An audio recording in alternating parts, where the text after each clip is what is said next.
everyone, and welcome to the Town Board Work Session of the Town of Austining for Tuesday, May 15th, 2018.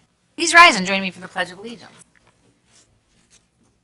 I pledge allegiance to the flag of the United States of America and to the republic for which it stands, one nation, under God, indivisible, with liberty and justice for all.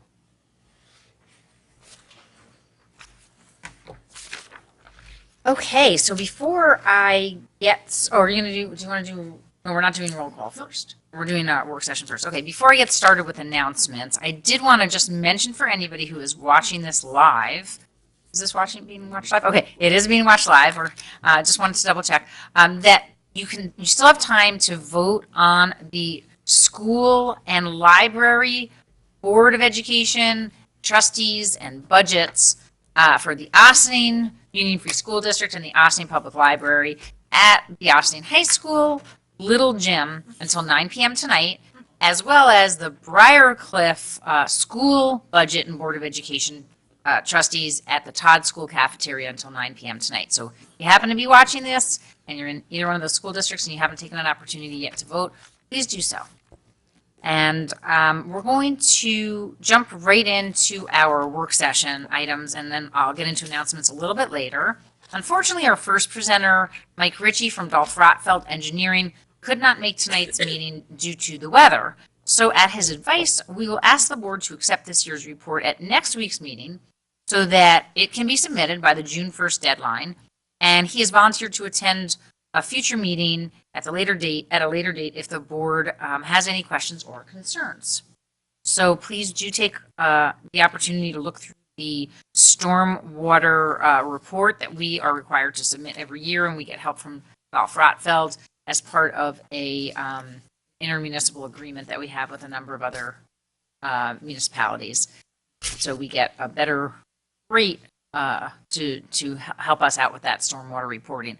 And just to remind everybody, especially on days like today, that it's so important that we are careful with what we do let get into our storm drains, and take care with our runoff. Please do not litter. This is our community. Pick up your trash. If you see something floating around, take the opportunity to pick it up. And if we all pitch in, many hands make light work. The other thing that I would just advocate for is we have a Love 'em and Leaf 'em program in our town parks where we utilize mulch in place techniques to reduce the amount of leaf litter that's created, and it helps the soil and the grass grow and everything else. So it's something to consider. And as we have had a few conversations about leaf blowers, it's another way to avoid having to blow as many leaves. So please consider the environment and think about where things wash into, especially when we have storms at this time, and please take the time to pick up any debris that has been created around your own home. Okay, with that, I would like to ask our counsel from Silverberg Solantis, Christy Tomadonna, to give an overview of the memo that she prepared for the board based on the board's comments from our last work session, and anything that she had maybe received in written form subsequently in response to the River Knoll Draft Environmental Impact Statement, or DEIS. At this time, comments are due to the Town Planning Board by tomorrow when they will hold their meeting at the Community Center, and our hope is that based on tonight's board discussion, we will be able to finalize our memo with everyone reaching consensus. Our planner, David Stallman from FP Clark, is here as well to help answer any questions that we may have or give us any further suggestions or input. I want to remind our audience, this is a work session item for the board, and as such, we will not be taking public comment at this time. There will be many times for the public to weigh in, including in writing up to and including through tomorrow to the planning board. Christy or David, if you could speak once more to the secret process and how the public comment is structured, as well as the general timeline for the public, that would be really helpful. Either one of you? At this point? Just, again, how the... Flip a coin? Okay. I could talk a little bit about it. Go ahead. By all means, go for Is it. your microphone, is his microphone on? Your Okay. choice. Your choice. I guess I can start and we can tag team. So this is the environmental impact statement process, which means that the planning board is the lead agency for a coordinated review, and that encompasses any agency, board, or other entity that will have some sort of discretionary approval authority over this project should it go forward to fruition. It started with the planning board adopting a positive declaration, which is what started us down the process of doing an EIS. There was then a public scoping session that the planning board, as lead agency, was in charge of, which is basically your outline or your table of contents for what's going to be in the environmental impact statement, which is pretty much identifies all of the potential environmental impacts that could be created as a result of the project that the applicant then needs to identify and analyze in order to assess what those impacts may or may not be and how, if at all, they can be and should be mitigated going forward. The planning board has been working with the applicant throughout a very long process. I understand 4 or 5 iterations, and David can speak more to that. After going back and forth, and the planning board and the consultants reviewing what the applicant had produced, it was determined that the DEIS, the draft environmental impact statement, was complete. That means that every line on the table of contents or in the scoping document had been addressed. That's not a substantive review. That's what we're doing at this point. So now that it's complete, now is the opportunity for the public to review it and weigh in on it and provide their comments, as well as for the planning board and its consultants to do the same. And those comments are going to be condensed into the final environmental impact statement, in which the applicant will have to respond to all substantive and relevant comments that have been submitted in response to the DEIS. So the planning board held a public hearing end of April, and the written comment period was left open at the town board's request in order to give the public and this board time to further review the DEIS and provide your substantive comments to the planning board, based upon being the legislative board, the policy-making board that will ultimately be asked to adopt the zone change that the applicant is seeking should it make it that far in the process. So the applicant, Glenn Vetramil, appeared before the town board at the beginning of April. I believe it was April 3rd.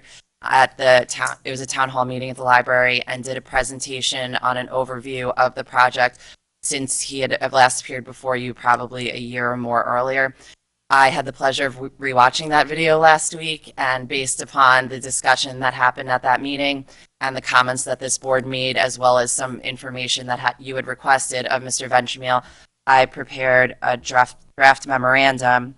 Well, it's not in memorandum form yet. Right now, it's just an outline of different topics that seem to be issues that this board wanted to see addressed further, or further information provided by the applicant. After all the comments are submitted, so then another thing is that right now the public hearing is supposed to close tomorrow. If, based upon this discussion, the board feels like it needs further time, I can submit a memorandum to the planning board tomorrow requesting, they have a meeting tomorrow night, requesting that they adopt a resolution to extend the written comment period for a period of time that this board deems sufficient in order to finalize these comments. But we can make that decision at the end of the work session once we kind of have a consensus of where everyone is.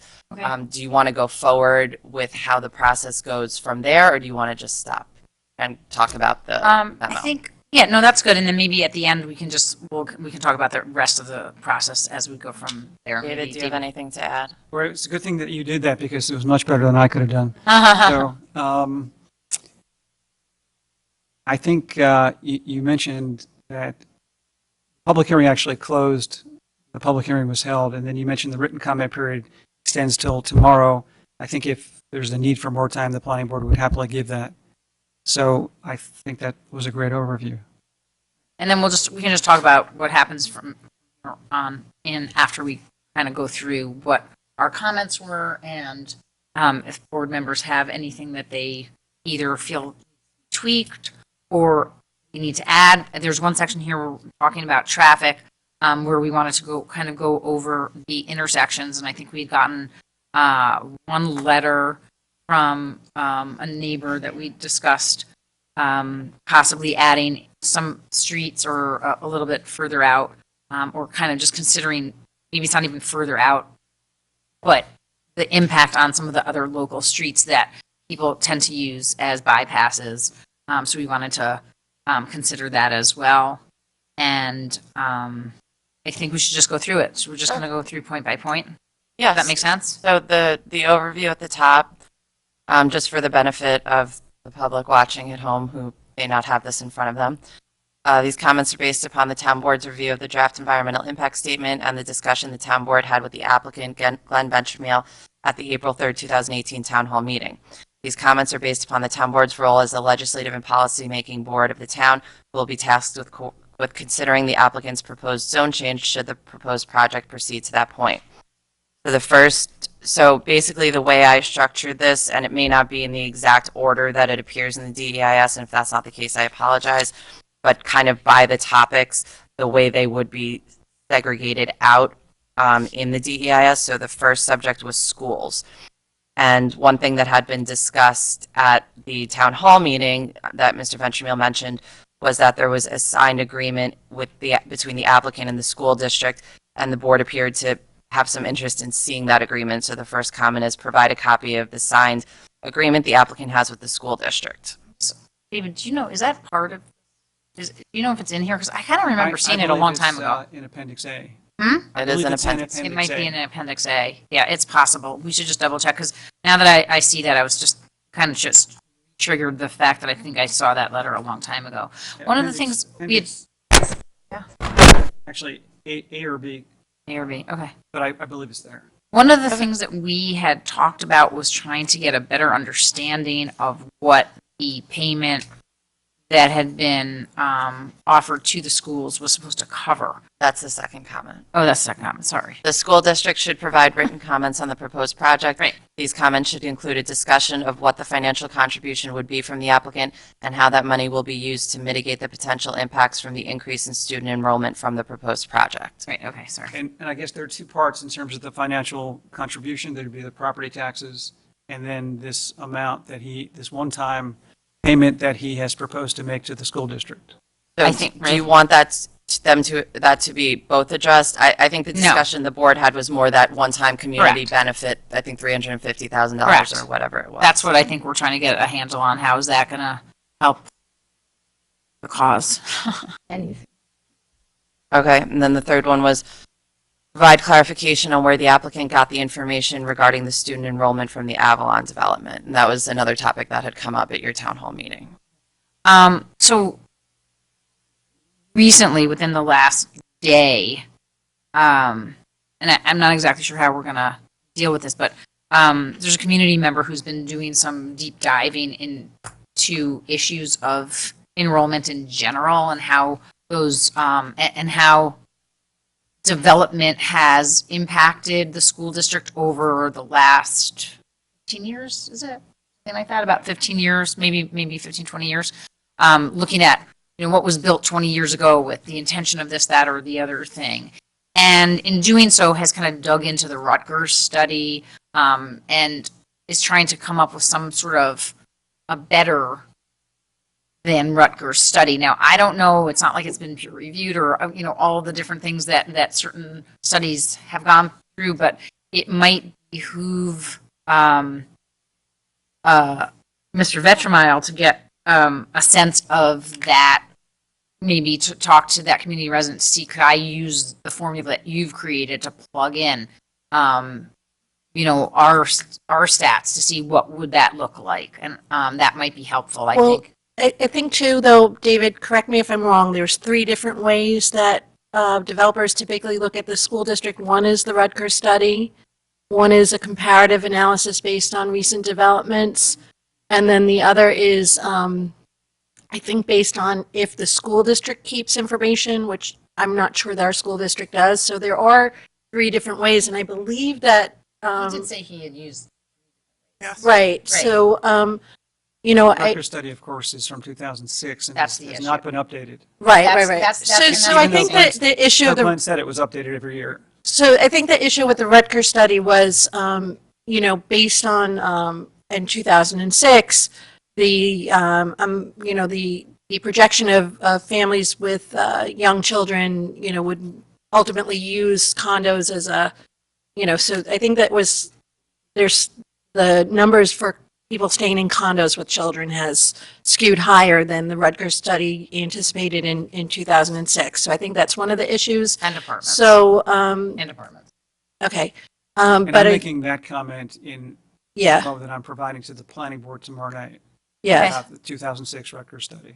So I think the concern was that if you're using those numbers to project for apartments, is that reasonable given that people are choosing for a variety of reasons to live in smaller, in smaller spaces, rent longer, things like that. So I think that might, there's a feeling that some of these numbers, if you're using the Rutgers study, might be underreported. Right. But So how can we get at that? Like, in other words, here it just says provide clarification on where the applicant got the information regarding the student enrollment from the Avalon development, which I think, I mean, he actually told us, he said, I'm friends with the guy who runs It Avalon. indicated he would provide more. It was really just based upon the discussion at this town hall meeting. So, I mean, you're welcome to strike it, or, if David has a better way to put it, or if you think what he's going to be putting in his comments satisfies what you're looking for. I mean, either or all of the above can. I think that we're looking for some more robust, robust Deeper dive? well, I don't think, basis for the projections, not so much in the short term, but also in the long term. And I don't know if that's possible. It may not be possible. We may be asking for something that's impossible, but we would like at least for, again, I think you're maybe asking for it. You're saying the Rutgers study is not as valid as one might think, since it hasn't been updated since 2006 and housing patterns have changed. Right, a comment in my memo is the Rutgers University Center for Urban Policy Research school-age children factors used in the DEIS are from 2006 and have not been updated. The FEIS should address whether and to what extent that factors are still valid and provide.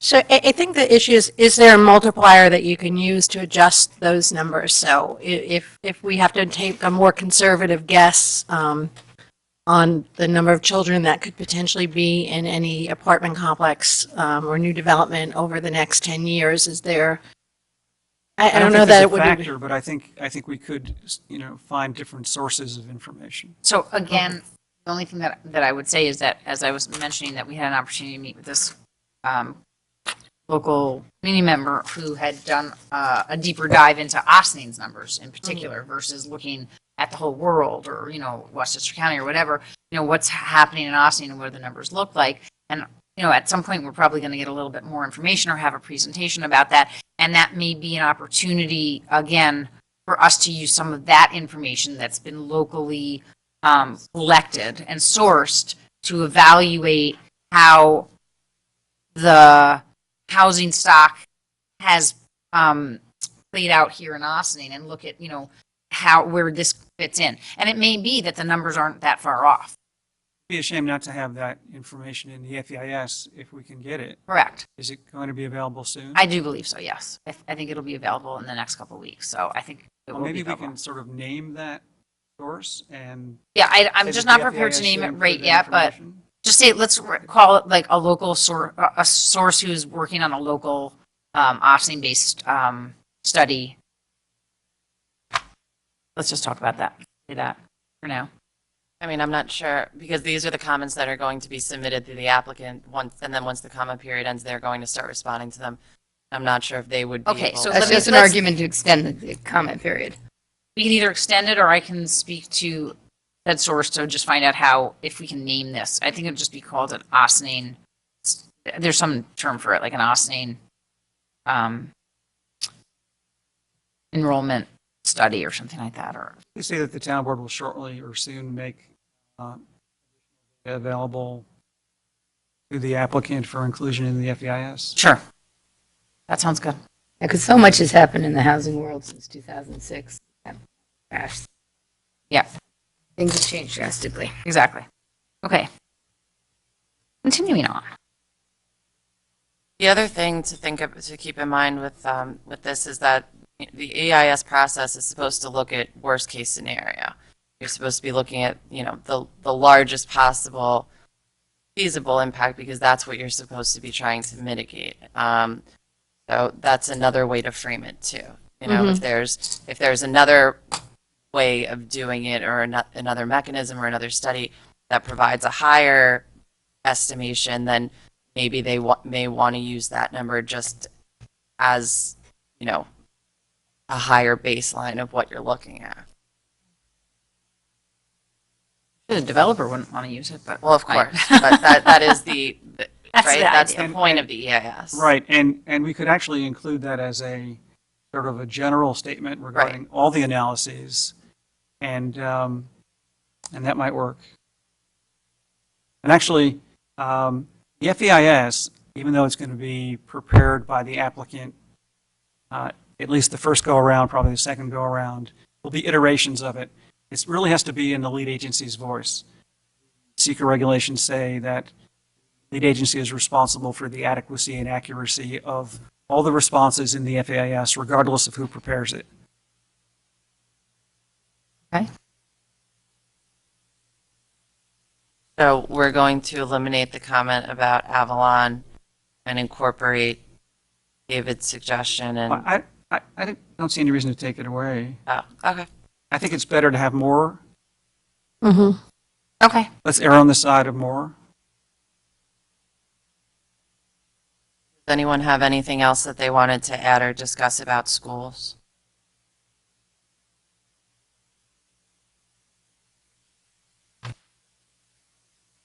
Okay, the next, sorry. I just could comment in my memo, the Ossining School District should be solicited, and maybe this is there already, should be solicited to comment on the following in the DEIS: the projected school-age children estimates, the fiscal analysis relative to the school district, the mitigation measures provided by the project, and the actual impact of the project on the district. The FEIS should contain the school district's comments. I think there's some overlap there. Would this be a place to ask if he's considered senior housing to mitigate the effect on the schools? That's in the alternative section, That's the lower down. second. All right, thanks. The next topic is traffic, and as I had indicated to the board previously, I do not have the institutional I knowledge. have come up with a bunch so- of intersections that I think. Thank would you, be the right Councilwoman ones. Feldman. I was hoping you would. I also thank you, and I think we all anticipated that, so Yeah, thank no, you, I Councilwoman appreciate it Feldman. because I was Absolutely. looking at a map and I just thought I would defer to the board. And I was also talking to people who live around there and about the cut-throughs that people do use. So the one I wanted to talk about first was Hawks and one, which is 134 and Croton Dam Road. And the bottom of the S turn where the deli is. Oh, okay, so Dale, Well, Dale, like it's the a Dale corner on 134. where Dale turns to Hawks. right, Croton Dam, And Dale. Okay, Dale Croton and- Dam, Dale, and Hawks, Hawks. so near Pine. Mm-hmm. Okay. Yeah, we have to decide if we also want to talk about Pine, because often people that are coming from where the development will be will go down that way and turn left to get to the 9A north southbound entrance over off Camp Woods there, or at the bottom of, what is that, Pines Bridge? Narragansett, whatever. Narragansett. They keep changing. No, after Narragansett, there's that entrance onto the highway, which is not on this map because why would it? Right. So right where the Camp Woods Road, where you go over the bridge, there's Bellevue, a stop sign Bellevue. at the end of Narragansett. Yeah. You go left, you go right. Yeah. Onto 9A. Go right onto 9A. You're talking That's not about. here. Yeah, I'm talking right there. Bellevue. No, they wouldn't go Right. Bell. They would go right on. There's a one-way entrance, so you can't get off. You can only go southbound. You can't go right, northbound. Right, or Right. right, on- or whatever it's called there. Yeah. Like you said, Pines Bridge, Ryder. Okay, Blah, Ryder. Blah, blah. Good. Right. Okay, so So that, anyway, so people are either going to try to access that with Pershing, which is what Mr. Damiano was talking about, So the intersection of Pershing and Narragansett would be a spot to talk I about. thought maybe it was Pershing and Croton Dam was looked at, so Pershing and Narragansett. Okay. Yeah, Pershing and Croton Dam also is a very dangerous intersection. That There's is a dam in, there. that was looked at. I'm pretty sure that's part of the, I don't think they in did. the appendix. Did you look in the appendix or not? I didn't see it, but okay. Do you happen to have a copy of the appendix? Well, I've got a list of intersections. Can you Okay. just list, Yeah, can read you off list the them? intersections? It's not that long. Dale Avenue and Pine Avenue. Dale and Pine, so that's where we're That's talking about. done. Croton Okay, Dam and Hawks. Oh, they did that? I didn't see that one. right, Croton Dam and Pershing with Cherry Hill Circle. right. Mhm. Croton Dam and the site driveway. Croton Dam and Grandview Avenue. Mhm. Croton Dam Road and Narragansett Avenue. Croton Dam Road and Pheasant Ridge Road with Feeney Road Avenue. Croton Dam Road and Kitchewan Station Road Avenue.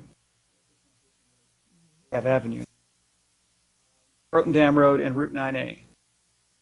Because Right, so they don't look over to the other side, which is Pershing and Narragansett. Pershing and Narragansett is the one that we're missing, and then that's the main one I think will be the problem.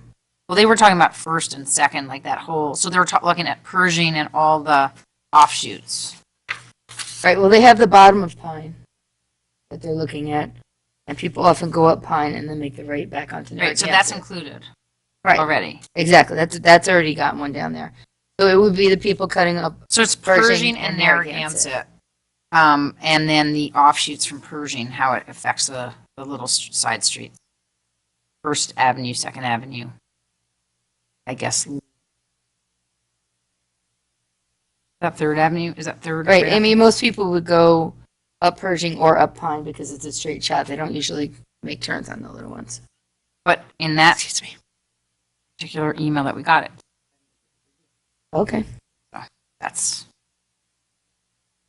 either that or it indicated that it makes it difficult for the people who live on those side streets to get onto the other cross streets. They were worried about people blowing through that neighborhood. Right. Or First and Sycamore. Yes. I can see Absolutely. if I can- So the two intersections, just to recap, are Pershing and Narragansett, and then the offshoots of Pershing, those side streets, First and Second Avenue.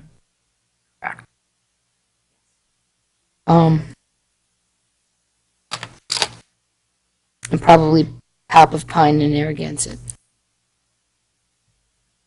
Sorry, that Pine and Narragansett. Unless you think that's addressed by the traffic study done at the bottom where they would be turning onto it.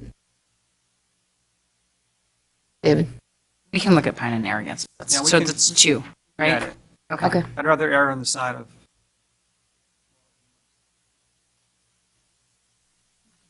Okay. And then the other comment regarding traffic was provide any written comments, communications to and from the New York State Department of Transportation regarding the project and the implementation of the proposed mitigation measures identified in the DEIS. So he's going to give us his communication between. Well, I think the goal would be to have it be provided in, as part of the FEIS. yeah, I think that's really important. Absolutely. That the DOT be pushed to come to some sort of conclusion during the seeker process. And then, and use whatever comments you want to use. What I'm suggesting is the FEIS should also address whose responsibility it will be to fund all improvements specified in the DEIS and whose responsibility it will be to physically implement all said improvements. That Yeah. FEIS is devoid of that. The implication was that it would be on the applicant, but I don't know that that was, if that was never expressly I don't think it was stated, put in then written, that's- yeah. I think we would should add that certainly too. want that. Absolutely. Nail that down. Yeah, I agree. Okay. I think that would be helpful for us to include as well. Because I think one of the issues that was raised, at least my understanding, could be wrong, is that the applicant's position was that they were able to present these potential community benefits in the form of the traffic improvements and the payment to the school district if they were going to have a certain amount of density that would make them enough money to have that be economically feasible for He them. did state that in his presentation. That's what I thought. yeah. Not to contradict anybody No, of here, course. but That's just- I do recall Glenn specifically saying that he wanted to share the traffic improvements, Tony Beldotti, when Tony Baldati was proposing Parth Knowles. Huh. So share the cost of the, I remember hearing that as well. so I haven't heard anything from Glenn since then. Uh-huh. Right, when he first approached us, I said that, that You'd been in I conversation. I wouldn't want to consider it unless they did something about the intersection. That was when Parth Knowles was coming up. And I asked him if he would go talk to Mr. Baldati, and the two of them can talk about working on it together. And he did that right away, which really impressed me. That gave me a better sense of who he might be. But without an improvement to that intersection, I don't know that I'd even go multi. I mean, that's just. I feel that strongly about the improvement to that intersection. I feel that many of the board members have said that if that intersection can't be improved, that there's already so much stress on there that it would be hard, we'd be hard pressed to understand how to have such a big development without that. Okay. Alternatives. Mhm. Unless anybody has anything else on Right. traffic.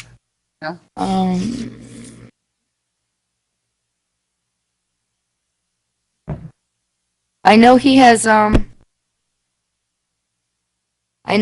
the jitney going, but what about looking at where Dale Avenue and 133 come in? Are we expecting a lot of people heading toward the train that way? All the way, at the end of Dale Avenue, it's a straight shot into an already crowded morning area. Or I'm sorry, where are you talking about, Dale, and what? 133 Washington School area. So Down are you there? saying we should look at that also?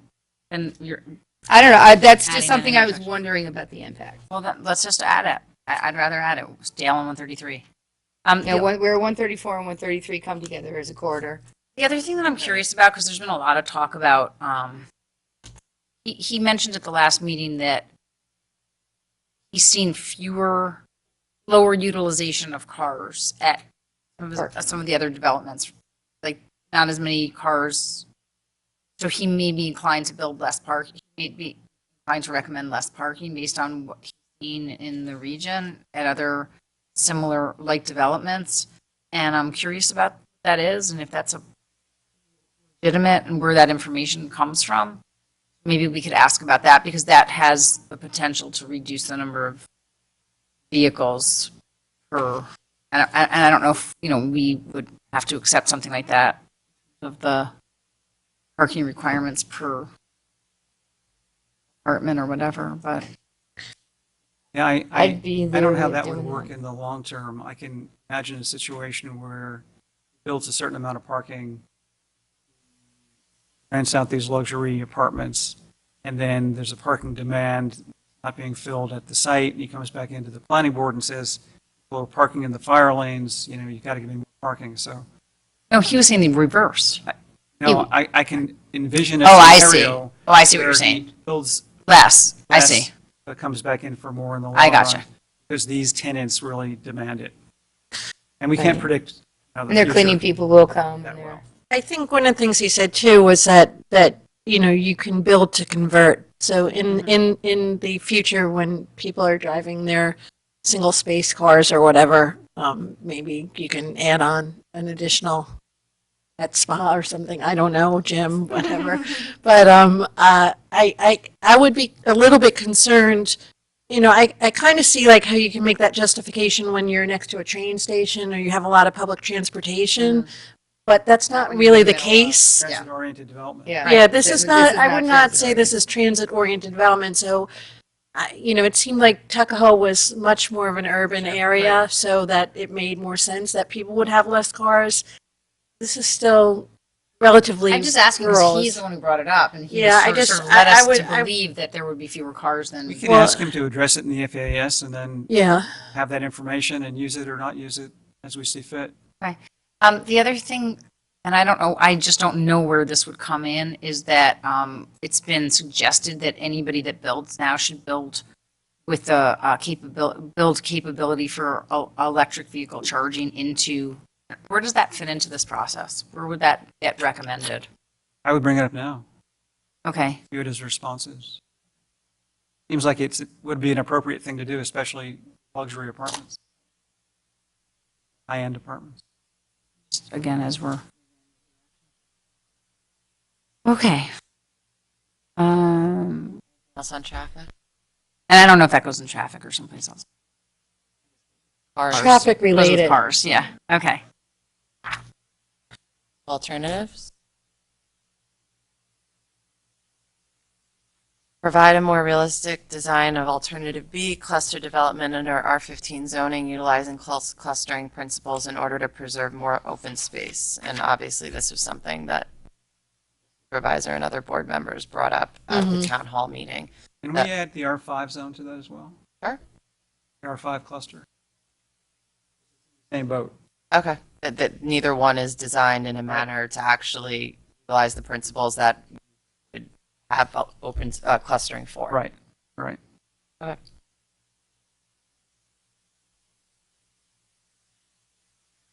Everyone good with that? So, okay, yeah, so this is because we think something would never get built on the, Well, the Grassy Knoll? two of the alternatives are the R15, which is the existing zoning conventional layout, and the R5 conventional layout with individual lots with single-family detached homes on the lots. Then Glenn was asked to do a cluster in each case, and he didn't really do a cluster. He just kind of spread them out, created a little bit of open space, but he really could have done a compact R15 project, say townhouses at the top of the hill, compact R5 cluster, townhouses at the top of the hill, and preserve the meadow out front and relatively wide swaths of open space along the other perimeters. So that's what we're looking for him to do now. okay.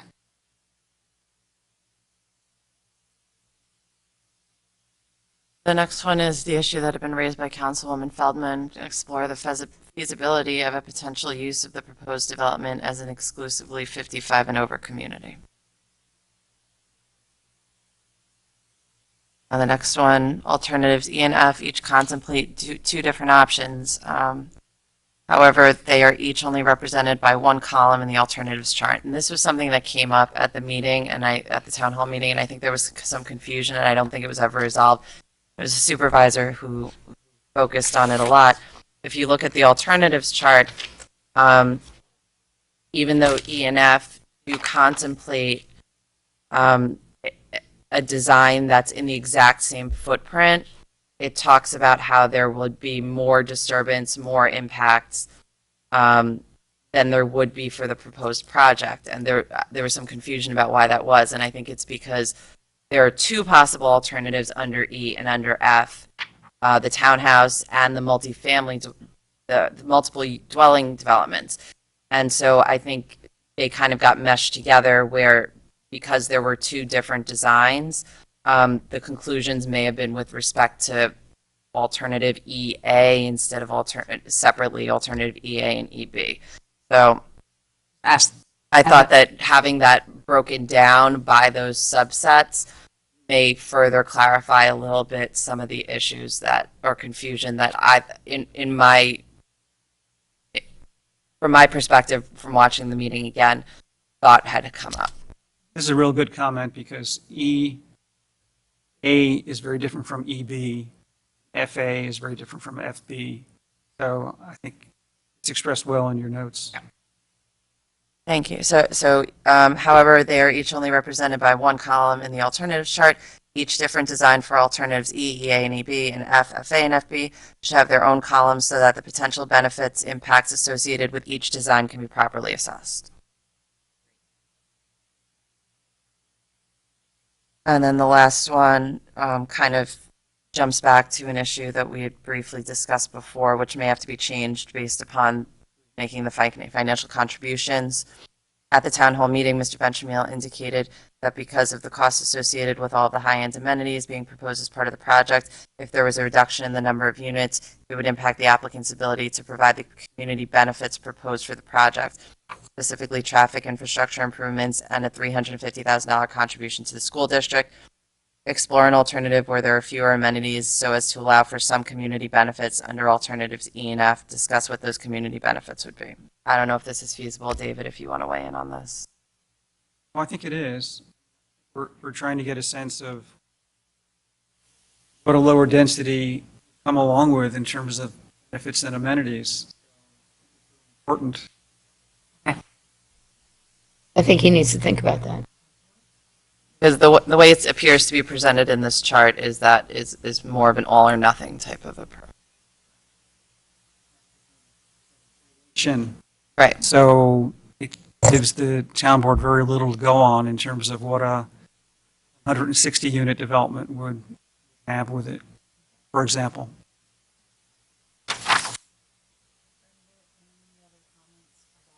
Alternatives. Yep. Captured our comments, thoughts. Good. Okay.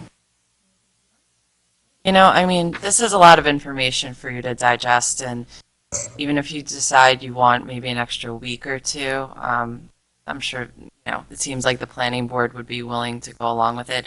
It just, you know, if you're processing everything right now, because the deadline is tomorrow. In the grand scheme of things, Right. 2 weeks is not going to matter. Graphed it out, you'd never see the 2 weeks on the graph. Right. Something Let's to keep keep in talking. mind. Everyone's Talking and see if we feel good. Or, I don't- community character and zoning.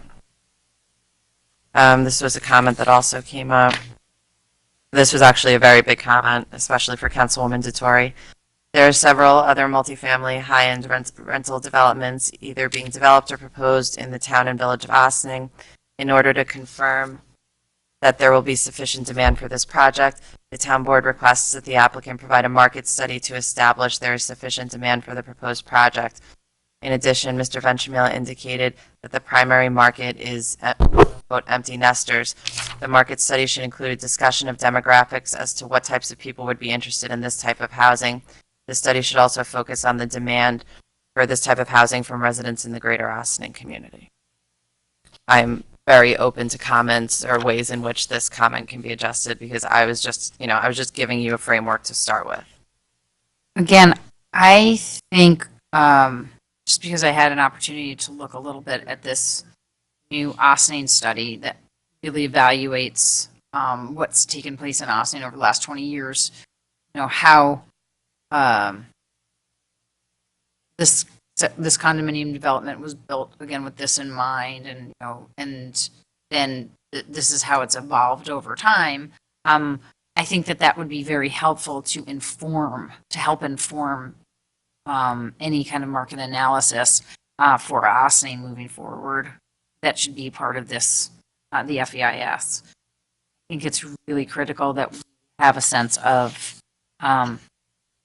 other housing in Ossining, specifically what it was intended use and what its current use is. I think also that, you know, in terms of demographics going forward, that, you know, to do a market analysis, which didn't appear to be much more than opinion, which was a little concerning to me, because right now the trend in development is luxury high-end apartments for people who are going to retire here. There's a lot of factors that any number of things could change who ends up retiring in New York State right now. So if people aren't retiring, who is taking on these apartments? They tend to be pretty expensive too. So I think that's another consideration, because I know we're talking about them being, you know, filled with children at some point. These are very expensive apartments. So it's not, you know, a condo tends to be, not always, a more affordable option. So you move in as a young family, and it you know, was often considered a starter home. You're talking about rents of $3,000 to $6,000 a month, plus fees on top of that. So while I think there's always potential for them to be housed differently, my concern is, you know, how much market is there to fill these units as they're being built? I mean, you know, you're also competing with areas where you're having a lot of this development that's much closer to the city. So you have Yonkers and New Rochelle and other places that have these units coming up, White Plains. Those are all areas that, if you're looking at people retiring who want walkable communities, who, you know, there's a tremendous amount of competition, it seems. So I think we have to really understand how big is the market. We should be looking at those demographics. What's the saturation? What's the saturation point? And then also, for needs in Ossining, I think it's maybe looking at too the percentage of people who, have moved to some of these complexes we're looking at number of kids in the other units that have been developed in Ossining, but what's the percentage of people at Harbor Square or Avalon or anything who've downsized from Ossining? Because I'm not 100% sure that the plethora of this housing meets needs of the community, which should be a consideration, as well as making sure that we have people, that it's attractive to people who are going to want to be here and they're sustainable. So Yeah, I mean, I think we have that's to look at, critical is the sustainability of the and luxury rental market, right? Yes. if we have, there's also doom and gloom stories of exodus from places like New York and California based on current changes to tax laws and things like that. How is this housing going to hold up? We have to take those things into consideration, I think. I agree. Okay. I can try to expand upon that comment just based upon the discussion that was here and incorporate some more specific points that were raised. And this is another instance where we're going to say that the town board will, in the near future, provide local data for him to use. Yes. Mhm. We believe that we can provide a local study that can be utilized.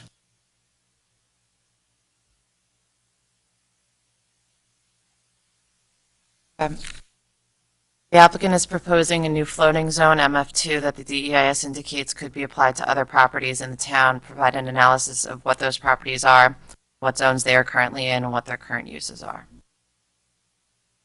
And do you want to add the development potential under the new zoning for those properties? Sure.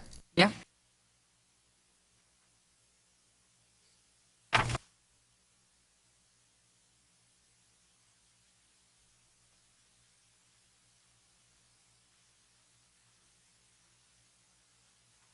Okay. Anyone have any other thoughts, comments on community character and zoning? I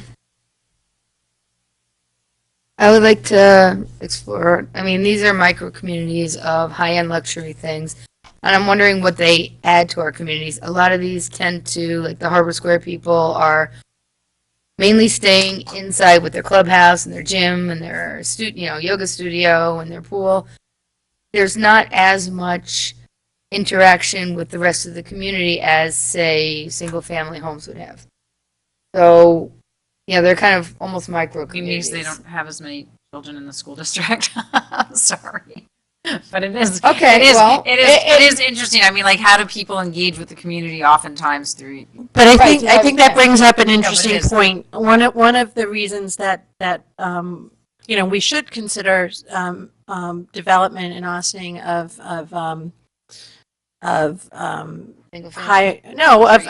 luxury housing is that you want to make sure that you have the density that we want of people with money to spend on restaurants on Main Street.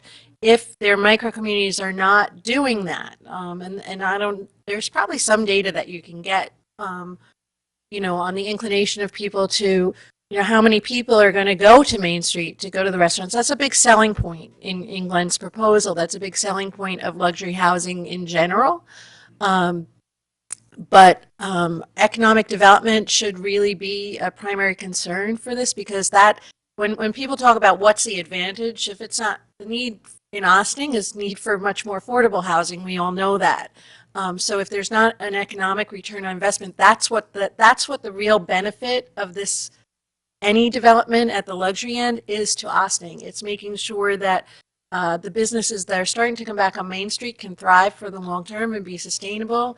So we need more detail on exactly how this complex is going to impact, because that is That's the what I value want. to us. seemingly be Right, part so of any from a market financial study? point of view, the disposable income that might be available from these tenants to spend down village. And what has, again, to me, like, it's sort of part of a more comprehensive market study, right? Because you're looking at what's the demand for these luxury apartments, and also what do the luxury apartments supply to the community from the perspective of economic impact on our downtowns.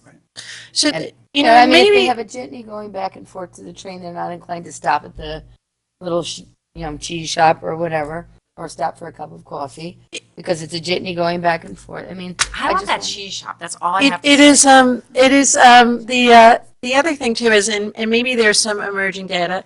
I mean, just anecdotally, I would say that the Main Street's really showing signs of revitalizing in a way that I haven't seen in 27 years of living here. And we have had substantial high-end development with Avalon and Harbor Square coming online.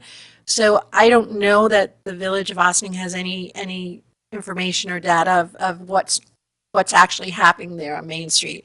If we could get to, I have to think that some of that development is having an impact, but we really do have to look at all development through the lens of, economic viability and sustainability for the community, because that's where you'll get the benefits for the school district, the benefits for shopping, other things, and also the ability to make sure that you have a market for more affordable housing too. Right, so we should ask that Glenn try to quantify that accurately. Right. That's the And challenge. maybe there's some village information that, maybe talking to the village manager or something, there's some data sets that they're Or the looking at. assessor, or, I mean. Yes. Maybe the assessments in the village have changed over the last several years as a result. right, and where this property is located, having lived on the other side, it's almost easier to drive to Croton. So what's going to encourage them to come into Ossining, and what does that look like? It's easier to get a 9A instead of to try to get through these intersections and downtown. So, I would just like to know that how it's going to benefit Ossining. How are we going to encourage, or how are we going to let them be part of our community and the volunteer oriented community that we are? Or are they just going to be a little island to themselves? Like, unfortunately, some of the condos on the other side are, and they tend to do their shopping in Croton just because it's easier. So, I mean, what's the real benefit to Ossining of having this much more traffic? Right. Condo people. We all go to ShopRite sometimes. It's true. Like going in. Okay, so are we good with the market study and I think so. Yeah. okay, so the next was infrastructure. Have the town engineer and town consulting engineer review the applicant's proposed plans related to sewer discharge. Related documentation confirm the applicant's position that there are not anticipated to be any significant adverse environmental impacts from the proposed project. Goes without saying, no? I'm good with that. Mm-hmm. Is there anything additional for infrastructure? Everything. I mean, the neighbors have been flooded out forever, and of course, they're interested in not being flooded, but I'm very confident that our engineers will make sure that any plan will address that. But the stormwater runoff Stormwater and and the, drainage. yeah, stormwater drainage, I mean, the houses below the property have had water Like to know problems. That how- property I continues mean, to that have isn't drainage problems to this day. clear. That's Right, so, and it's already Basically, just proposed, so. want extra confirmation from your consultants that that what is being the current- presented the current as issues being will be adequate addressed. is going to address those issues. Yes. Okay. And we might say something about the town engineer and town consulting engineer reviewing the stormwater management aspects of the EIS as well, and then even water supply for that matter. yes.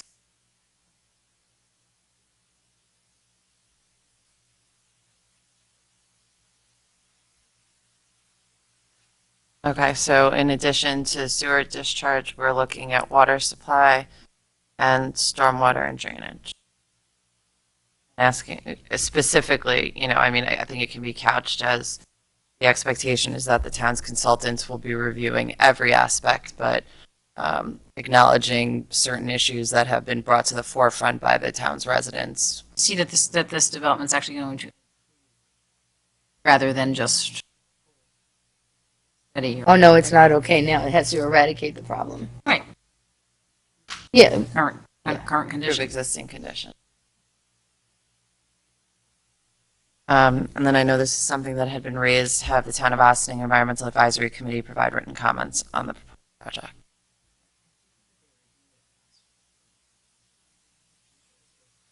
I haven't seen anything from them yet. Okay. It So doesn't that would mean- be another Doesn't mean reason, they haven't done it, but I haven't seen it. that would just be another reason to, I don't know if, to ask for Right. comments or inquiries.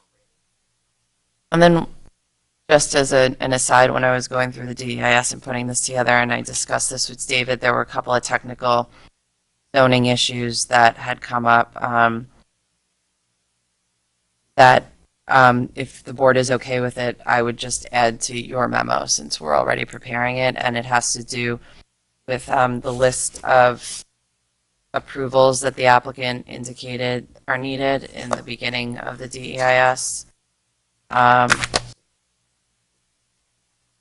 So the way the zone, the EF2, I believe, right? Have to. MF2, sorry, is being proposed, it's not going to be permitted as of right. It's going to be a conditional use permit that, for that use, that would be authorized by the planning board. So if the applicant did go through the process and the zone change went through, ultimately the applicant would also need that approval, but that's not identified on the list of permits and approvals that the applicant would need.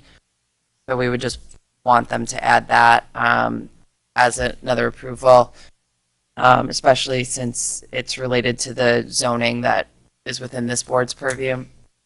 And then they also indicated that they need subdivision approval, and David and I didn't really understand why that would be. So just some technical clarifications to request, especially since they do deal with the zoning. And they had said that the remaining land that wasn't developed was going to have a conservation, they would not be conservation easement. I You remember ask for hearing that. clarification about how they're going I to want to know how that's going to be structured and who's going to be create and given charge of that. And Good point. remember if they included at all anything about why hadn't done sort of like looked at solar panels or other carbon offsets. I know that Glenn had spoken a little bit about that and mentioned that it try to make it as green as possible, but it's not really why it hasn't gone the max. can we talk about the Dark Skies Initiative and how much light pollution come from that? Mhm. And the visibility from other, other points in town. I do think he mentioned that in there. I remember reading about that, but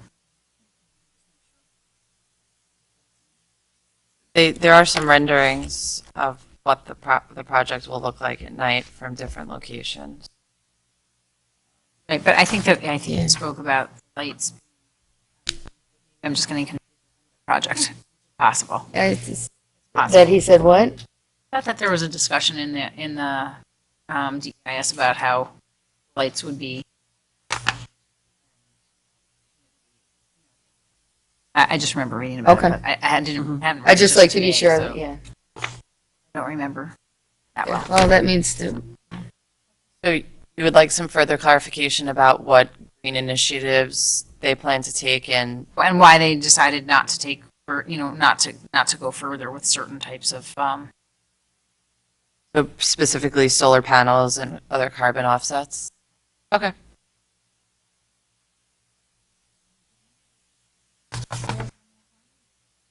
Any other? in my dreams, I still wanted to fly a balloon to the height of what's going to be and drive around town and see just where the top of the building's going to be from different parts. I don't know if that's realistic. Jim Johan. To have the drone sit there hovering. And I'm fine with, like a big happy birthday balloon. Bright red. It has been done. Yeah. No, I would I don't really mean like here on to this see. site, but developers do. Put a balloon at the top. What Yeah. the top would be. That would be Yeah. helpful. So that we can drive around town and see, because it's one of the peaks as high as Maryknoll. Mhm. And when you drive around town, every once in a while you look up and you see Maryknoll, and I just kind of want to understand where the height of that's going to be from all the different areas, because from the area surrounding Water Tower, you're overlooking that whole ridge. Is it going to be sticking out, or is it going to be below the tree line as he indicates it? And will this be? is proposed to be higher than most buildings in the town. It would be helpful. Oh, right, that was my other question. Has the fire department weighed in on what it takes to, The fire department response to their solicitation to make comment was from 2015. So comment in my memo is the stuff from 2015, the responses, and the stuff from 2016 is dated, should be updated for the FEIS. And there are some parties that they tried to get comments from, they have not been able to so far. So they should continue to attempt to get responses from. yeah, because there's only that one road going in, so I really would like to hear what the fire department has to say about ladders and hills and I've got and that things like comment that. covered. Okay. Okay. All right. Thank So, you. Thank you very So much. I guess, So I guess I if want you're gonna more have to time. make some changes and we're gonna look at it one more time, maybe we should ask for a 2-week extension. Yes, so please. time to do you want that. to ask for, David, do you know if they're doing a work session at the beginning of June? It's a little unpredictable, but I think they would do one. No, I mean, I don't know that it's necessary, just, I think we picked this day because it was the day they were going to be having a meeting. I guess it's not really necessary that we ask that the comment be extended to any specific day, right? I think, well, if you want the planning board to extend it for. Well, right. Oh, okay, so I guess I what think we they- ask I for think they'd like to now, know, and as a matter of fact, what we might even do is if the written comment period is going to be extended to a certain date certain, we might send out notices and publicize that so that people know they have an additional amount of time to submit written comments. okay, so, but we don't want to have to ask the planning board to hold a special meeting, Right. say, to adopt a resolution to give the board 2 more weeks. So we should err on the side of a little bit longer Mhm. rather than shorter. So, They're probably having a meeting the first Wednesday in June. There are a fair number of items on the agenda right now, so it's likely that they would have a meeting that evening. Less than 2 weeks. okay, well, I think it's 3 weeks. There, oh, actually, that might be that may be the first or something. So Wednesday is the 30th, so it would be 3 weeks. Is but they're not meeting the 30th, they're meeting the first Wednesday in June. Right. We met the second, or we're meeting tomorrow night. And we meet again on the 6th and the 20th of June. So 6th of June would be how many weeks? 3 weeks. 1, 2, 3. So the town board has a regular legislative meeting next week. We have the 5th Tuesday, the day after Memorial Day, and then the next meeting, your next work session would put us back up against the deadline for their first meeting in June. So how do you feel about that? I could have it to you next week if you wanted to do a quick work session next week to talk about it. I don't know if that's feasible. I don't know what your agenda is looking like. Just I'll get it to you before That's next okay. meeting. I'll do it as a red line, and then Sure. the conversation should be relatively shorter just because we've already talked about most of the substance. And we'll ask the planning board to extend the I'll submit a memo to the planning board tomorrow in advance of their meeting requesting that they extend the written comment period to June 6th. Okay. Sounds great. Thank you very much.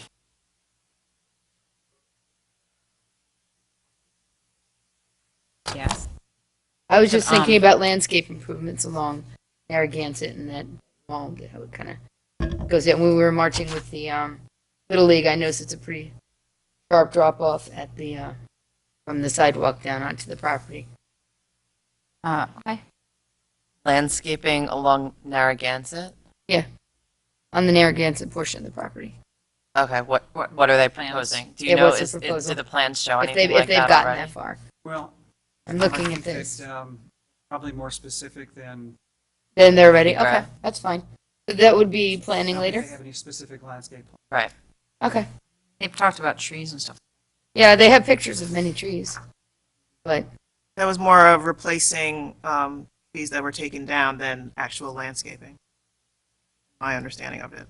okay. So they're taking from the top and putting in the lawn. All right. Ready to move on? Go. You're free to go. This courtroom setting, that sounds appropriate. Have a good night. Thank you, you too. You defended yourself eloquently. Okay, so we only have one other item on our, oh, we want to just, as David's leaving, do we want to just add the rest of the process now?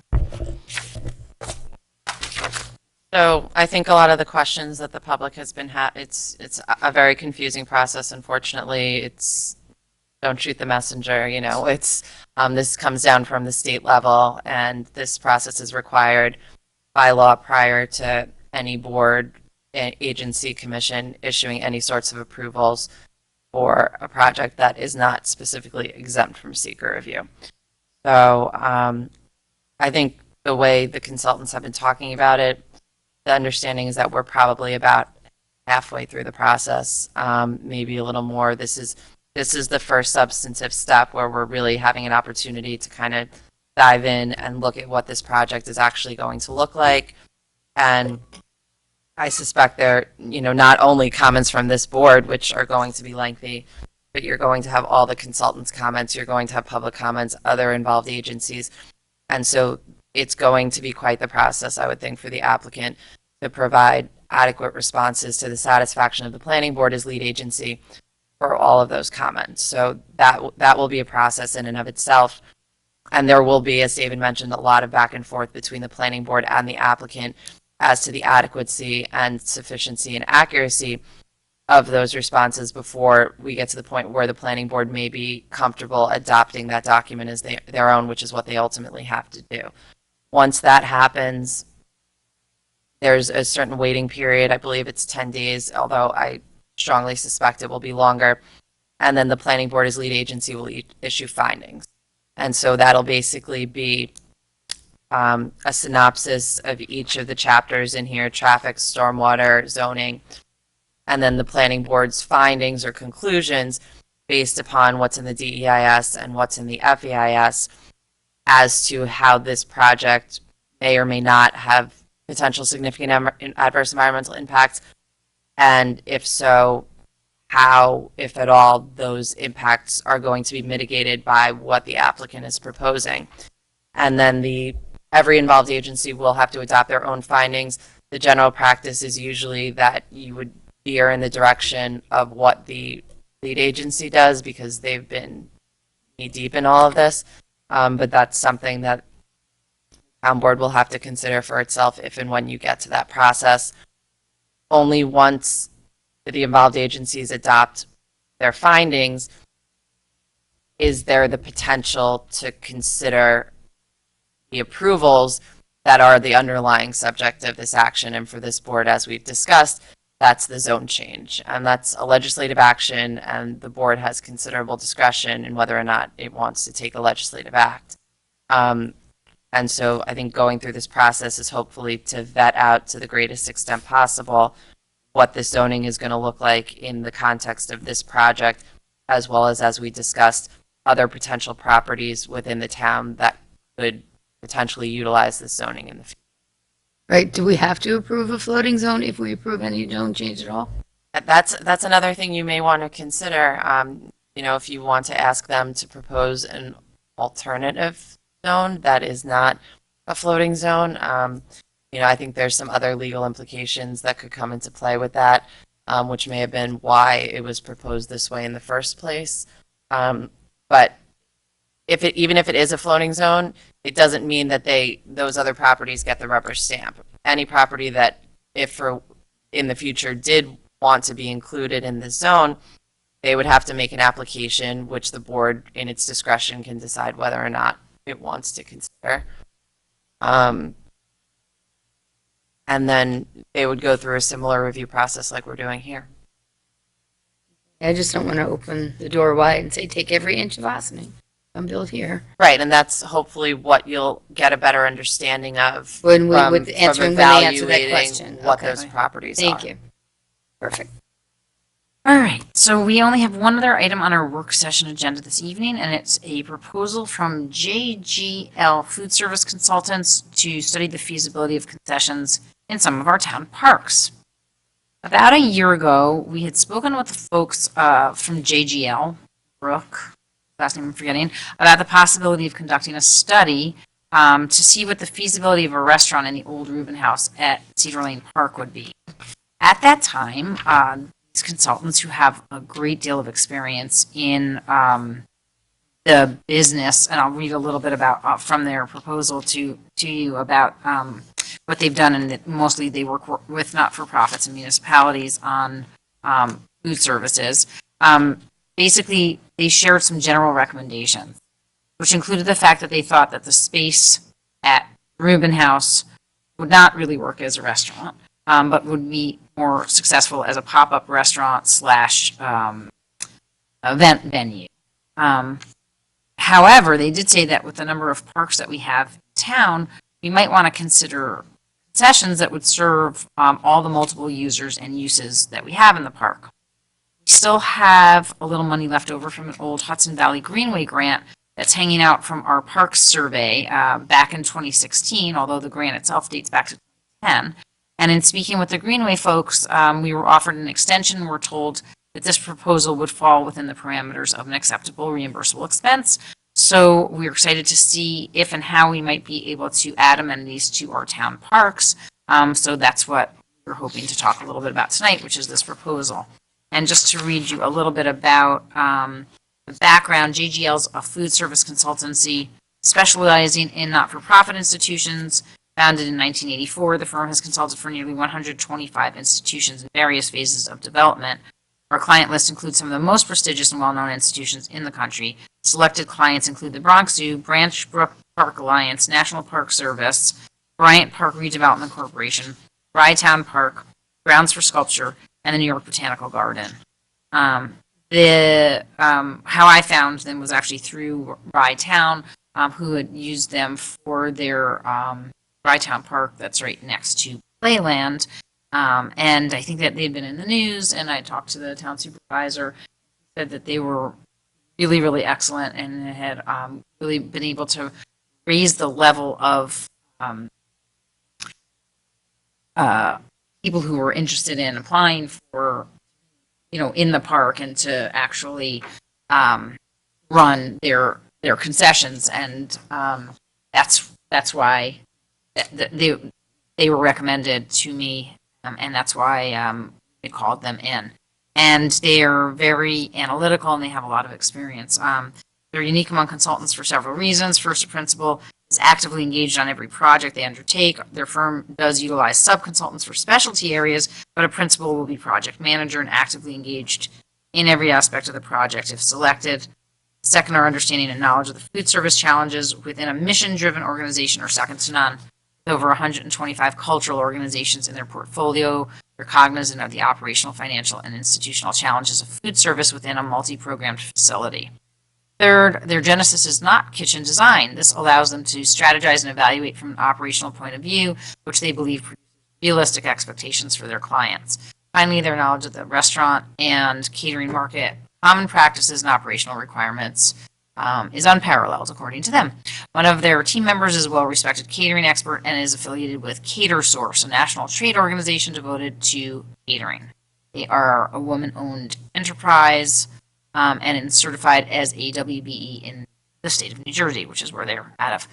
They visited Cedar Lane Park, and they heard about activity at Engle Park. They believe that the addition of concession offerings would be well received by park visitors. Services an expected amenity that helps increase the length of stay at a park and deepens the ties with organizations. The initial scope would include a review of all the venues, meaning all of our parks, to determine if there's adequate space for food service, if the locations of these spaces are easily accessible for operators and patrons, and identify those who might be interested in managing such an account. They will review the competition in the surrounding area to better understand the potential for capturing business, develop an inventory of potential operators for each or all of the park venues, reach out to all prospective candidates to discuss the opportunity, and determine if there are viable entities. So they screen all of the potential candidates. They'll discuss their ability to invest, their experience in the community, the size of their business, their level of creativity, and their ability to successfully market retail food service operations. So you've all had a chance to further review. I don't know if I should read in. Conversations with operators would help us determine the best operating model for this venture. Typically, operators are more interested in projects that afford them multiple outlets and the ability to cater private events. For example, Cedar Lane Park has a brand new art center, which is a lovely space for private events and could be very enticing to caterers. Although the primary purpose of this proposal will be to gather information regarding the level of interest, financial return to the town of Austin, and operator selections for parks concessions, JGL will discuss the Rubin House location with operators to gauge their enthusiasm and gently begin to collect data for a future project if it should come to fruition. The written report would include an assessment of the following: detailed inventory of nearby competitive quick service food outlets, information gained from local caterers, list of interested local operators, recommendations regarding type of business model, multiple operators, one operator, etc., review park's potential for operating successful food service programs, suggest changes they may need to be made in order to support efforts, financial projections, including an estimate of earned income to the town of Austin, preliminary feedback regarding the development of a new event venue to replace the Rubin House in Cedar Lane Park. And the fee for the scope that's detailed above is $12,000 payable in thirds. So, and then they offered a second, if we did want to pursue something for Rubin House down the line, that they would charge that at a reduced rate of 50.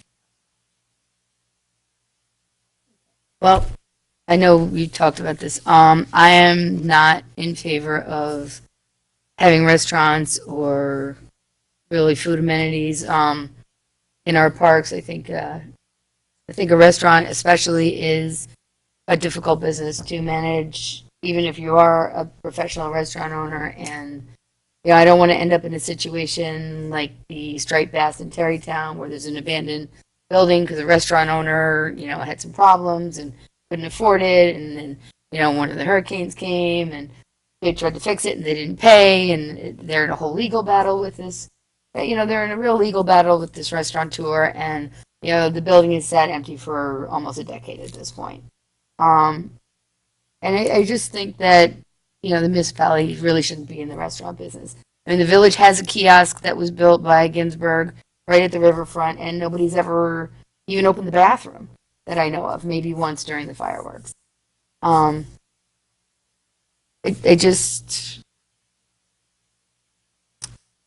If we're looking at things to do, I feel like at best we have such a parking problem down there. Right? I'd love to use the grant to explore that, and maybe put a pad where a food truck can come to an event.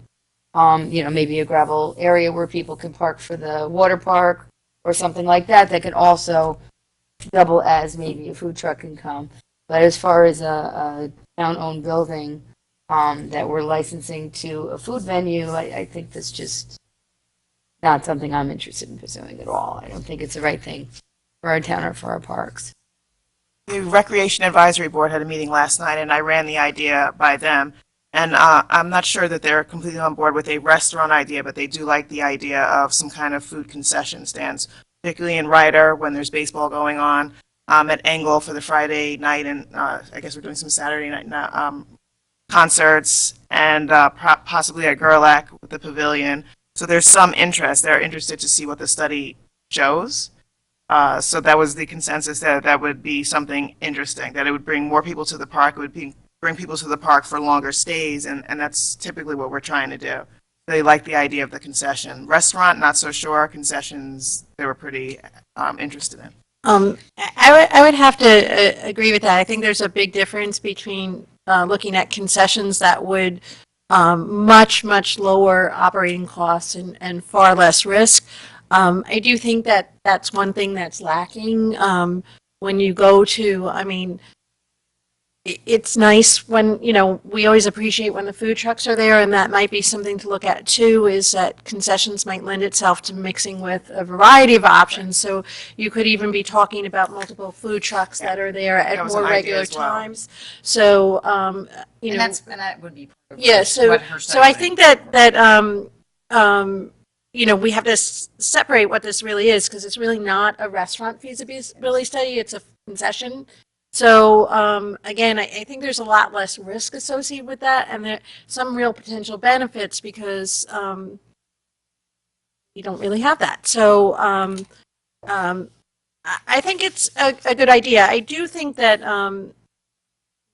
investing in a municipal restaurant is a big, big undertaking, but that's not what I read from this, and you can correct me, because Absolutely it not. really is focused on, increasing concessions, which is basically, I would have to think a much lower operating cost and much less risk. Yeah, I mean, I think it's increasing concessions and then just sort of like peeking at what would it look like. And again, as I mentioned right at the beginning, first thing that she said is, I don't think a restaurant would work here. I think you might have success with event space where you have somebody catering, sort of more a catering hall like a Perry DiNapoli or something like that, where you have opportunities for pop-ups. But again, that would be something that would have to be worked out if we had the space, and is it even worth it to develop the space? So that would be that sort of that phase 2, which isn't even being considered at this point. We're talking about building concession stands at Ryder and No, Gerlach. We're talking about doing a feasibility study to see whether it would even make sense to build. right, and it might not concession even be stands. building. I mean, she It may could say, be- you know what, you have this little kiosk here that nobody's running, and I could get somebody, and even though it's in the village, may say, well, it's right there, and that would be worth it. Or they may say, you know what is going to be your best bang for your buck is going to be to negotiate with a number of food trucks and have them be regular at XYZ times, and you're going to get a cut of it. I think the idea is to look for other opportunities for revenue generation that's going to help us and also provide an amenity for our park goers and potentially into our park for that same thing. So I think, again, she's looking at the balance, and it may not be a food truck as much as it would be, and as she mentioned, looking at some of our local brick and mortar restaurants that are already in town, that may then want to provide this, and how would we do something like that? Would it be a temporary situation? Would it be, that's what I think. Right, that's I what mean, I'm I trying to think- understand. Would it be something that we're building, that we're maintaining? Well, not I necessarily, don't and I think think that's so. a feasibility. So to a certain extent, we do this. We do it for Earth Day. We do it for a lot more events where we don't, where we have food trucks and local restaurants come down. So to a certain extent, we're almost, we do that for events. So I think it's expanding that to say, could you do that on a more regular basis, like on the weekends, or Pop-up events, or what, we- what would be the I most mean, feasible? if you think about during the Friday night concert series, the lines that are there for the food vendors there does indicate there's a need. So how could we institutionalize that in a more regular way, or create more opportunity for vendors? And again, I think that's what the study is. She's going to be looking at what is the demand, what's the usage at the parks, how many people are there, how many people are looking, for, the bologna sandwiches, and they're bringing with them, and, is there an opportunity to provide something beyond ice cream? So do the school groups still sell things at football games and baseball school. games? On school Not at the- grounds. Not on this, at Ryder Park, when we had football, there was Not a, usually. the Ossining Moms group, the football moms that sell, just the way they do at the high school. They used to do that at Ryder Park and the other parks. I'm not Do sure they at still Ryder. do that? I'm not sure at Ryder, actually. Okay. Because there used to be a concession stand there forever, and every football game, the parents would do it to support the league. Don't know. Pat Yost is JCYS president, and he was a big proponent of having something at Ryder, because there could be 6 to 8 baseball games, and if you have 2 kids, you're there for 2 games, so that's a long time. Okay, so the parent, So for at this baseball, at current least, time- at baseball, at least they don't. For football, I don't know. Okay.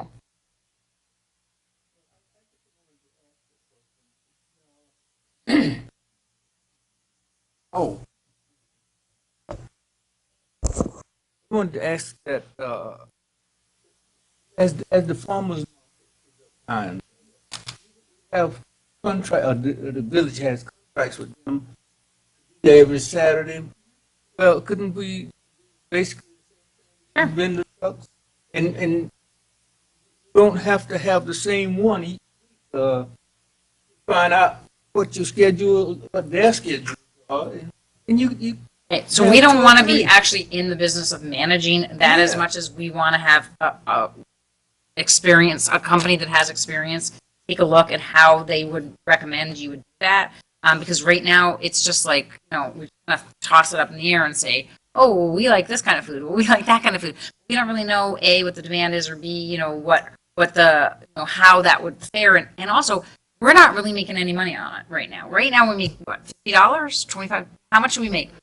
For the peddler's permit, we're not really making any money off of these trucks. And And you it may think not there's be. a formula where we would make I money? don't know. That we're trying to take a look at. Is there a formula in which we can make a little bit of money, provide an amenity, drive people to our parks for beyond just the reasons that they're already there, so that they can better better utilization of our parks, and I think to me that would be a win-win. I don't know about anybody else, but again, this is a way to improve our parks, improve the use, make it more pleasant for people to be in our parks when they're there, and potentially support some of our local food vendors.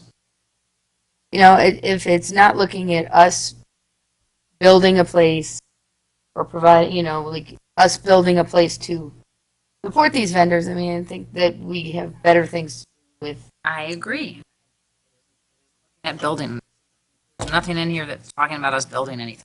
Except for the Rubin House, which is already built, and we're looking at if that's down the line, something that we should even bother considering, or if it's just not worth it.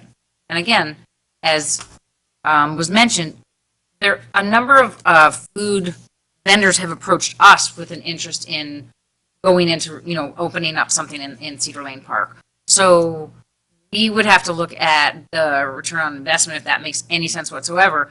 At this point, it doesn't seem like it would. So we'd like to get a handle on what that is. And she said that they would include a peak in that direction, and sort of like while they're reaching out to other concessionaires, they would see if they're, they sort of lightly tap into their viable candidate. Sense. Well, if the rec advisory board thinks it's a good idea to look into it. Not excited. Okay, so can we move on? Yes. All right, fantastic. So where am I? Order here. Okay, with that, I would like to call for a motion to adjourn into our special meeting. So moved. All those in favor? Aye. Aye. Opposed? Wonderful, thank you. Okay, so. Nope, too late to vote if you haven't voted already. You missed your opportunity. 9 o'clock and the polls are closing.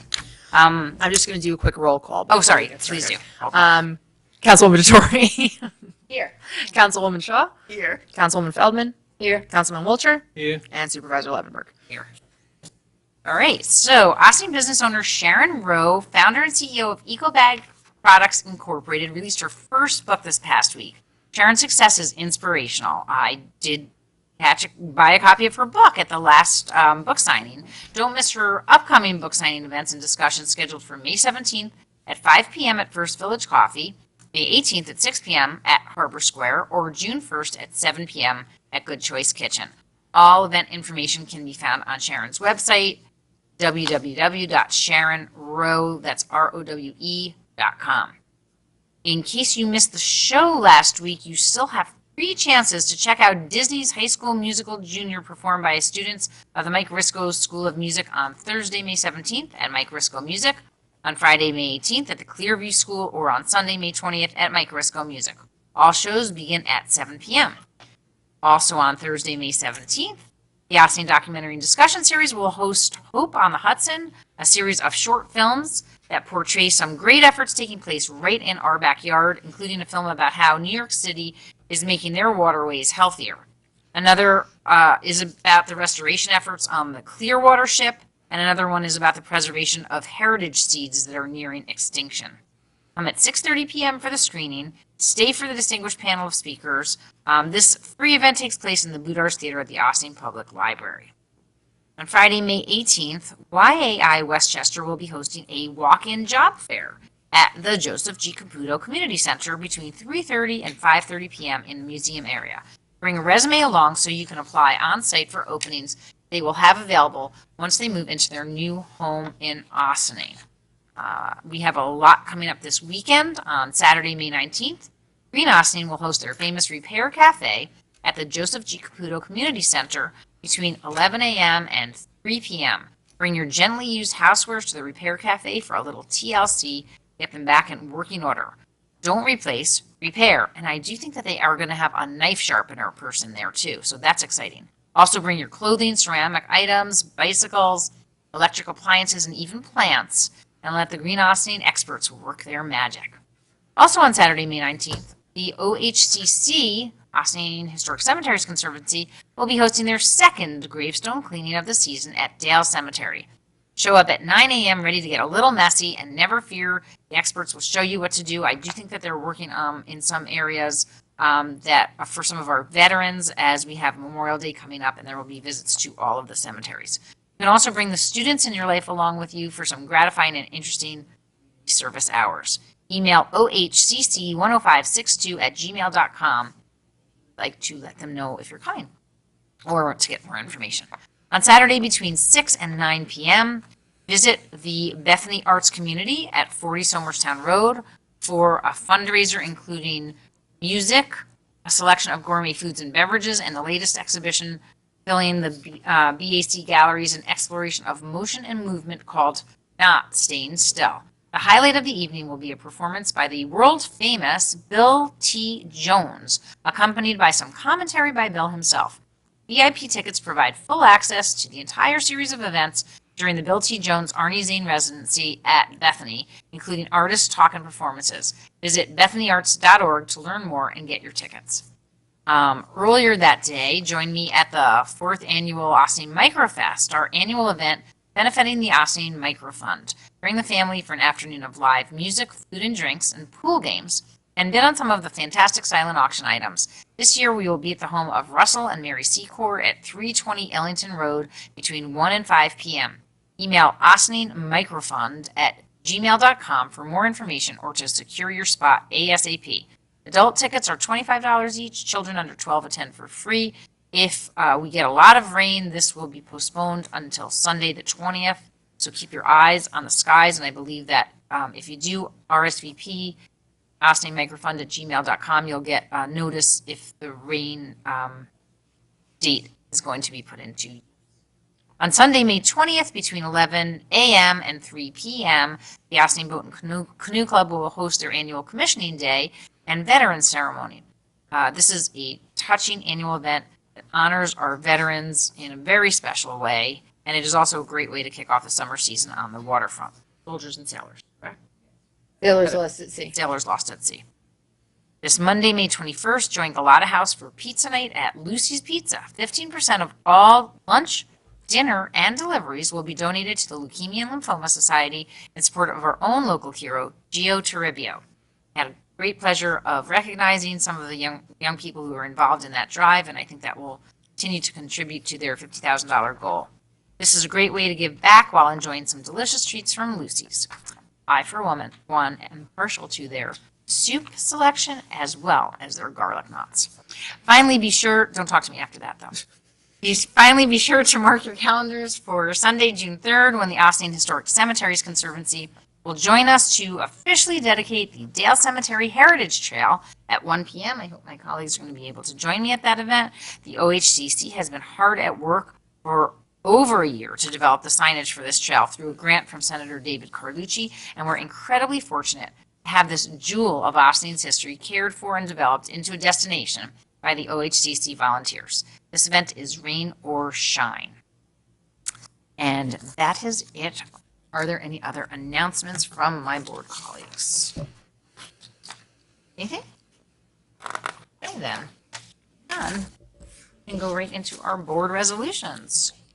Resolved that the Town Board of the Town of Austining hereby calls for a public hearing to be held on Tuesday, May 22nd, 2018, at 7:30 p.m. at the Burrellsville Fagan Police Court Facility, 8688 Spring Street, Austining, New York, 10562, in the matter of the 2018 cabaret license for Maya Riviera Bar and Restaurant, 518 North State Road, Briarcliff Manor, New York, 10510, which allows for an additional hour of time granted on Friday and Saturday evening, as per the conditional license approved by the Town Board on February 27th, 2018. Have a motion. So moved. Second. Okay, so back in February of this year, we issued a conditional cabaret license to Maya Riviera on North State Road. It was conditional not because there were any complaints, because they have been beloved by their neighbors, but because they had asked this board for an extension of hours on the weekends. We approved it for 90 days to give it a little test, and we said we would revisit it. We are going ahead with a new public hearing as prescribed by February's resolution, and we hope to have this resolved at next week's meeting. All those in favor? Aye. Opposed? Resolved that the Town Board of the Town of Austining hereby accepts the proposal dated May 2nd, 2018, from Michael Conti of M. Conti Consulting, El Dorado Hills, California, to compile and propagate information about the potential for additional shared services in Austining at a cost not to exceed $12,500. We have a motion. So moved. Second. In case you missed this past week's supervisor update, this proposal is meant to help the town board gather your thoughts about what might make sense in an effort to consolidate and share services in Austining. We were awarded a grant of $22,445 from the New York State Municipal Restructuring Fund through the Department of State to hire this consultant and gather our thoughts. Last week, Councilwoman DeTore joined the village at their meeting to discuss the possibility of them signing on as a third party to the contract. If the village does decide to do that, we will add a friendly amendment to the contract to incorporate the village in the conversations with the consultant. We anticipate hearing back from the village after their meeting Wednesday night. Any discussion? All those in favor? Aye. Aye. Opposed? Resolved that the Town Board of the Town of Austining hereby accepts the proposal dated April 19th, 2018, from JGL Food Service Consultants of Princeton, New Jersey, to study the potential for concession stands at Cedar Lane and Lewis Engel Parks within the Town of Austining, and make recommendations on the aforementioned at a cost not to exceed $12,000. We have a motion. So moved. All those in favor? Aye. Do we want to amend that To to say reference other concessions? parks as well? Oh, sure. Um, Just So- saying the town parks, study the potential for concession stands in our town parks. Amendment. We have a motion for that with the, as amended. Second. All those in favor? Aye. Opposed? Wonderful. Thank you very much. And with that, I ask for a motion to adjourn into executive session for advice of counsel. Second. Those in favor? Aye. Opposed? Thank you, everyone, for joining us on this kind of damp, kind of cool, used to be warm evening, somewhat scary, but thanks so much for coming out. And I hope you all have a great week, and we'll see you back right here next week. Good night.